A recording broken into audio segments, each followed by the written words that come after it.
मुंबईमध्ये उद्योगपती गौतम थापर यांची मालमत्ता ईडीकडून जप्त करण्यात आलेली आहे। अवंता ग्रुपशी संबंधित 678 कोटींच्या मालमत्तेवरती ईडीने टाच आणलेली आहे। महाराष्ट्र, हरियाणा आणि उत्तराखंडमधील संपत्तीवरती जप्ती आणलेली आहे। 2435 कोटी रुपयांच्या कर्ज अपहार प्रकरणी ईडीने ही कारवाई केल्याचे कळते।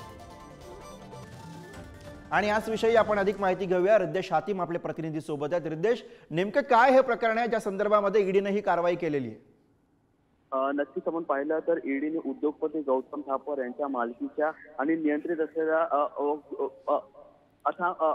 अवंता ग्रुपचे विविध संबंधित असलेल्या सुमारे 778 कोटी किमतीची मालमत्ता ही तात्पुरती जप्त केली आहे।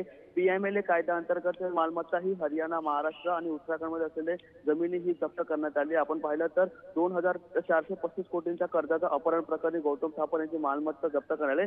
थापर यांच्या कंपनीने स्टेट बँक व अन्य बँकेकडून कर्जाची उचल केली होती, मात्र ज्या कारणासाठी कर्ज घेतला त्यासाठी कर्जप्राप्ती रकमेचा वापर केला नसल्याचं तपासात दिसून आले आहे। कर्जाचा अपहार झाल्यानंतर सर्वप्रथम सीबीआयने गुन्हा दाखल केला होता। नंतर या प्रकरणी मनी लॉन्ड्रिंग झाल्याच्या निदर्शनास आल्यानंतर ईडीने याचा तपास आहे तो आता सुरू केलेला आहे। कंपनीने घेतलेल्या कर्जापैकी 1360 कोटी रुपयाच्या कालांतराने थापर यांच्याच अवंता समूहातील वळवण्यात आल्याचं ईडीच्या प्राथमिक तपासात समोर आले आहे। महत्त्वाचे म्हणजे आपण पाहिलं सीबीआयच्या तक्रारीच्या आधारे एसबीआयच्या तक्रारीच्या आधारे सीबीआयने 22 जून 2021 रोजी गौतम थापर यांच्यावरती ईडीने केलेली मोठी कारवाई। धन्यवाद रिद्देश या सगळ्या सविस्तर माहितीसाठी।